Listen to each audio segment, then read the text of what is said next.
지난 2019년 호주의 뉴사우스웨일즈 주에서 낙태가 합법화되었습니다. 이로 인해 호주의 모든 주에서 낙태가 합법이 되었어요. 제가 살고 있는 빅토리아주는 호주에서 가장 먼저인 2008년에 낙태가 합법이 되었습니다. 낙태 찬반 논쟁의 핵심은 선택과 생명 사이에 무엇이 우선인가에 대한 논쟁이에요. 임산부의 권리가 더 중요한가? 아니면 자궁 속에 있는 태아의 생명이 더 중요한가? 여러분, 무엇이 더 중요할까요? 대부분 낙태를 원하는 여성들의 경우 원하는 임신이 아니었기 때문이거나 태아가 장애를 가지고 태어날 확률이 높기 때문이에요. 아이가 태어나도 경제적인 부담, 사람들의 부정적인 시선 등으로 인해서 아이를 잘 키워낼 자신이 없기 때문에 낙태를 선택합니다. 낙태를 반대하는 입장에서는 태아도 생명이기에 낙태는 곧 살인이라고 생각합니다. 그렇다면 성경적 가치관을 가진 그리스도인으로서 우리의 입장은 어떻게 해야 할까요?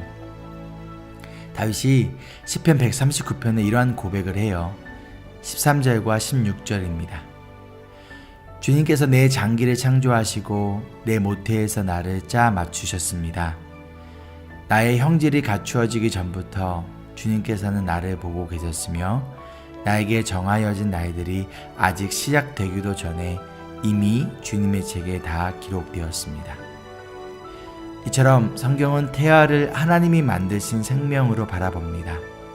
그런데 이 생명을 특히 스스로 선택이나 방어할 힘도 없는 가장 약한 인간인 태아를 죽이는 권리가 과연 누구에게 있을 수 있는 것일까요? 그렇기에 그리스도인으로서 우리의 입장은 적극적으로 낙태에 반대하여야 합니다. 그러나 단순히 낙태를 반대하는 입장에서 멈추는 것도 그리스도인다운 모습이 절대 아닙니다.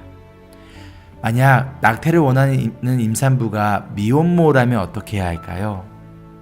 강간을 당한 피해 여성이라면 어떻게 해야 할까요? 재정적으로 너무 어려운 나머지 도저히 아이를 키울 자신이 없는 가정이라면 어떻게 해야 할까요? 아이가 장애를 가지고 있다면 어떻게 해야 할까요? 이것이 단순히 가정이 아니라 실제로 있는 상황들입니다.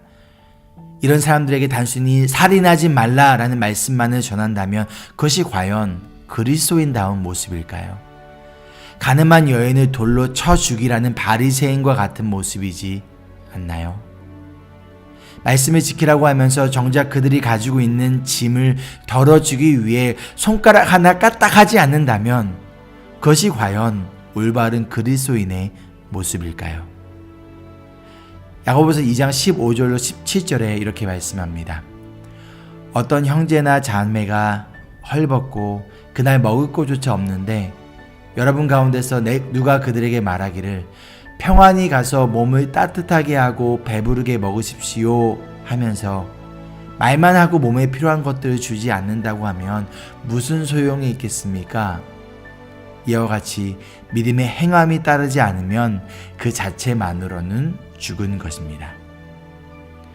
우리는 낙태를 고민하고 있는 여성에게 단순히 낙태는 생명을 죽이는 것이니 낙태를 하지 않도록 권유하는 것에서 머물러서는 안 됩니다.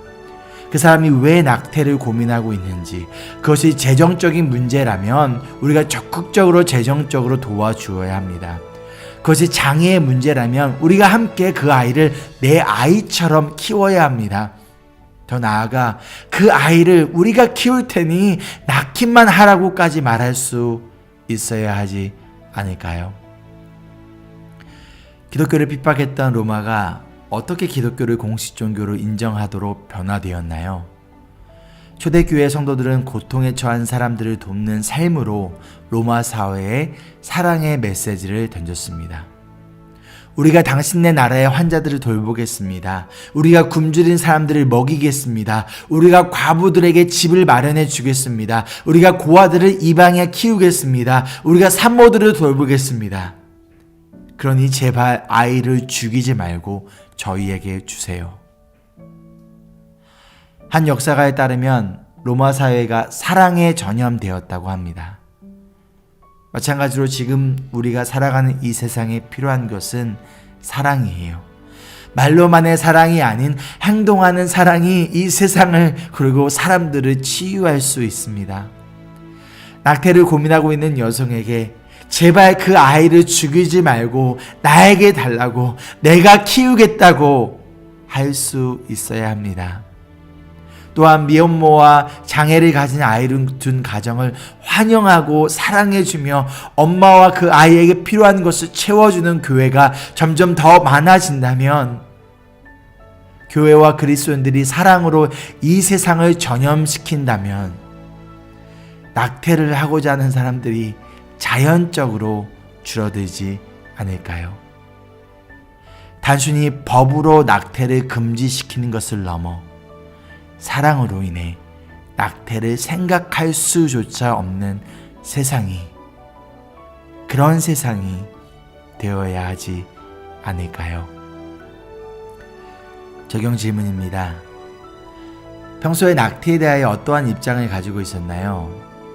오늘 나눔을 통해 어떻게 생각이 바뀌었나요? 주변에 힘들게 자녀를 키우고 있는 미혼모나 장애를 가진 아이를 둔 가정이 있나요? 그들에게 어떠한 도움을 주시겠습니까? 우리 교회가 미혼모나 장애를 가진 가정을 환영하고 돌보는 공동체가 되기 위해 무엇이 필요할까요? 함께 기도하실까요? 사랑의 주님, 고아와 과부를 돌보시는 주님의 그 사랑을 바라보며 우리 또한 고아와 과부들을 돌보는 교회와 그리스도인들이 되기를 소망합니다. 말로만의 사랑이 아닌 행동하는 사랑으로 점점 악해져가는 이 세상을 치유하는 교회와 그리스도인들이 되도록 도와주세요. 예수님의 이름으로 기도합니다. 사랑으로 여러분이 있는 것을 전염시키고 변화시키는 매일의 삶이 되기를 소망하며 Embrace Jesus, Embrace people.